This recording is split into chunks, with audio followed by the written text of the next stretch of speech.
Well, I'm not sure if this is a good idea or a crazy idea, because you're dealing with a person who's cleaning a lake. Great idea. He's got a PhD, I'm not sure what in. Could be sociology for all I know. It could be engineering. He calls himself an entrepreneur, which is a good sign, perhaps. He says it's very expensive to clean lakes. Okay, that's understandable. You can have a lot of pollutants in there.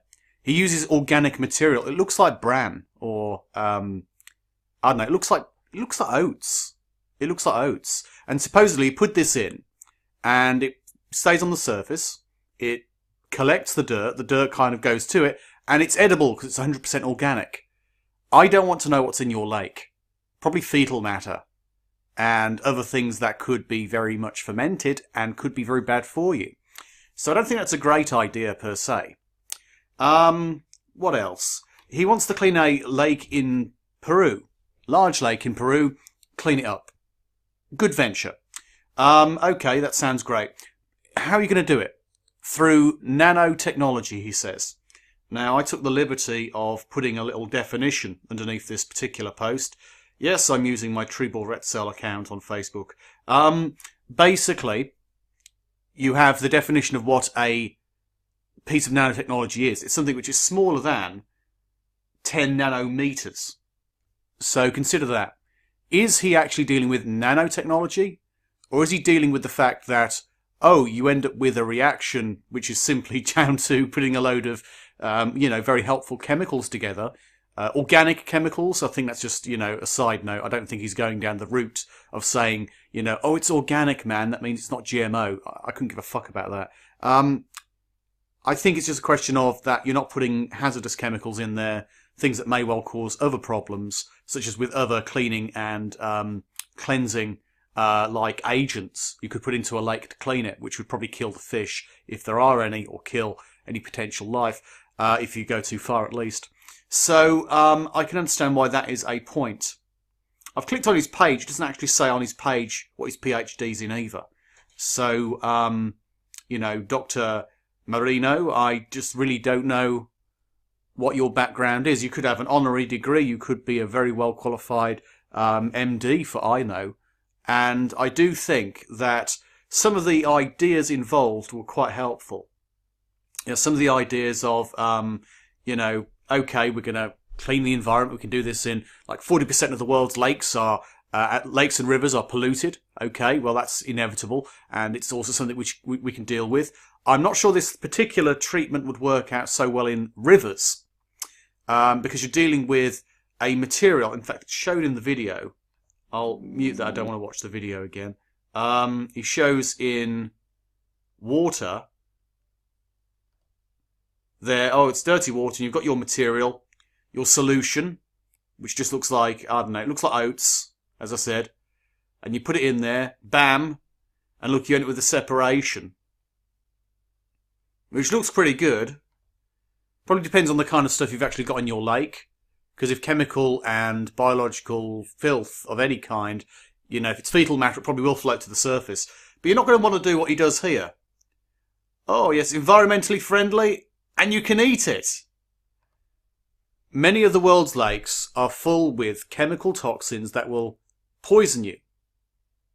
If anyone ever goes over to some of the more poisoned areas of the developing world, you'll know what I mean. Also, if you're dealing with very often sewage overflow and other issues like that, the locals have to boil the water to basically make it safer if it's a sewage issue. But yeah, I'm not keen on eating fetal matter, but despite the rumours. No. Basically, I just don't think it's necessarily the perfect idea. And, it's because it's 100% organic. Yes, your material is 100% organic.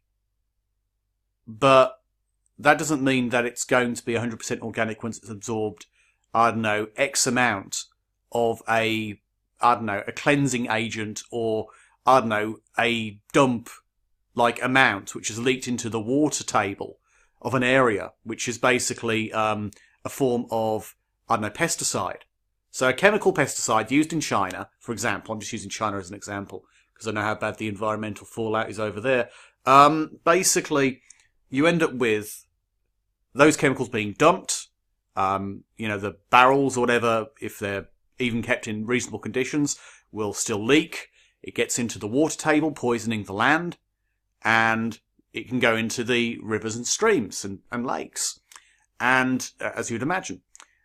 And if you absorb that into an organic material, it means you're probably getting a non-organic, petrol-based chemical, perhaps, because it's, cheap, basically being absorbed by the organic matter. And if you eat that, you will poison yourself to some mild degree. So there are losses. I think in many cases, especially with those chemically poisoned dumps, it's going to be a question of burying it. You're going to have to dump this stuff in landfill, which isn't a bad idea, because if it's organic anyway, it will break down. Now, how intensive is this stuff? Well, he explains later on in the video that it is very expensive, because he wants to cleanse the world. He's got the idea of going to Peru. He shows money here, doesn't he? You can get it. There it is. It's going to cost a shitload of money to clean a lake in Peru. And that's because of the intensive farming necessary to create the organic material to absorb most of the filth within those lakes. And of course, you don't want to go too far either. I mean, I don't think they would. If you go too far with cleansing a lake, you don't just simply remove the toxins, and many lakes are naturally meant to be vaguely toxic anyway. So the life, if there is any, has evolved in that direction. But you basically end up with it being very intensive in terms of production, and then most of it will just end up being dumped, because it's essentially holding non-edible elements, whether they're biological or chemical. I mean, biological stuff is chemical anyway, but whether it's a biological amount of debris that's in there, say for example, a sewage overflow has basically poisoned a lake, or whether it's a chemical poisoning or dumping in a lake or near to a lake which has poisoned the lake, well, it's still going to be a problem. And as I said earlier, rivers might be an issue. Moving bodies of water will not necessarily react the same, meaning that you won't necessarily get the same results. So in that case, using filters and other methods to try and filter out any filth coming in would be an issue.